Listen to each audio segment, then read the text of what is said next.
Saudaraku, selamat pagi. Bertemu kembali dengan renungan singkat pagi ini. Kemarin kami berbicara mengenai Barnabas yang sangat mengagumkan.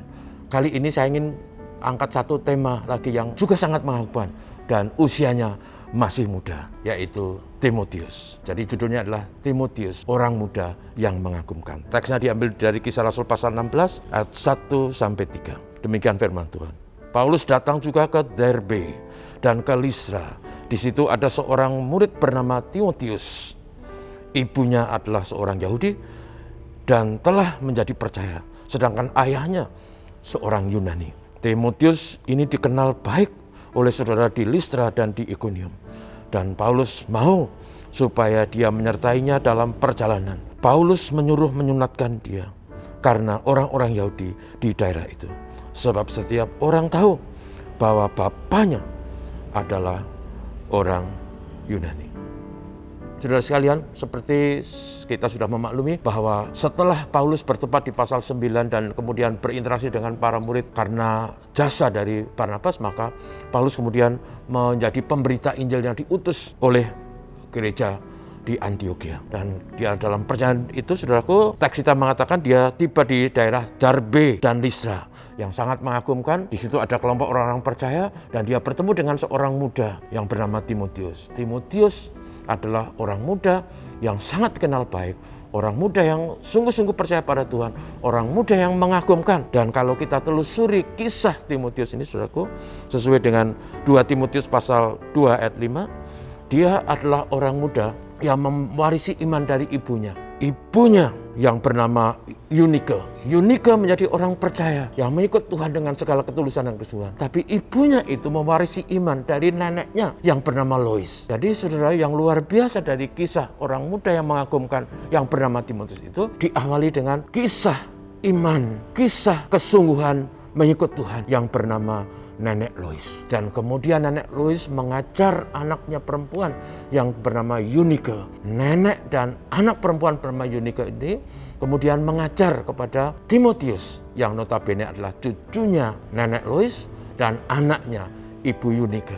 Luar biasa menurut saya, karena Timotius bukan hanya orang muda yang mau percaya, tapi Timotius adalah orang muda yang menjiwai, menghayati hidupnya sebagai anak Tuhan, yang citranya sangat baik, yang komitmennya sangat mengagumkan, yang kesungguhan imannya menjadi teladan. Dan akhirnya dalam pertemuan dengan Paulus, saudaraku, Paulus ingin dia menyertai perjalanan pemberitaan Injil yang menurut saya luar biasa, karena Paulus terkagum-kagum atas orang muda yang penuh komitmen ini. Tapi dia ingin supaya dia disunat dulu, karena semua orang tahu bahwa Timotius itu anak orang Yunani. Dan orang-orang Yahudi pasti akan melawannya kalau orang Yunani mengajar.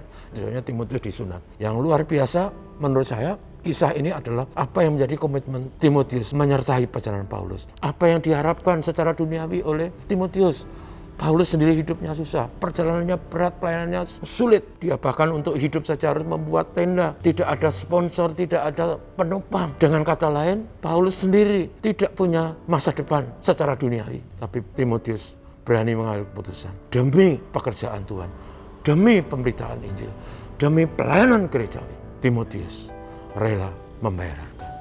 Saudaraku yang kasih, ini alasannya saya katakan orang muda yang mengagumkan. Karena kekristenannya, karena komitmennya, karena citra hidupnya yang luar biasa, tapi juga keberaniannya mengambil keputusan yang sangat tidak lazim secara duniawi, menyertai Paulus dalam perjalanan. Saudaraku, itulah yang namanya pelayanan. Kalau kita mengikut Tuhan, mari kita berkomitmen untuk rela membayar harga, untuk rela berkorban, untuk rela melakukan hal yang harus kita lakukan walaupun kita tidak memperoleh untung apapun. Itulah teladan dari Timotius. Semoga ini menjadi teladan bagi kita, terutama orang-orang muda yang berani mengambil keputusan melayani Tuhan, melayani gereja Tuhan, walaupun masa depannya tidak menjanjikan. Tuhan berkati kita, mari kita berdoa. Bapa, terima kasih. Doa kami Engkau memberkati gerejamu, doa kami Engkau memberkati GKNF, doa kami Engkau memberkati seluruh majelis dan aktivis, dan seluruh warga gereja, simpatisan, para mahasiswa dan mahasiswi. Kami rindu Engkau memberkati kami semua dalam segala hal dan meladani teladan hidup seorang muda bernama Timotius.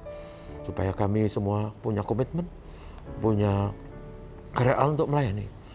Terima kasih Tuhan, berkati negeri kami, negeri tercinta Indonesia. Damai dan anugerah Tuhan bagi negeri kami. Terima kasih. Ini doa kami dalam nama Yesus. Amin. Selamat pagi, saudara.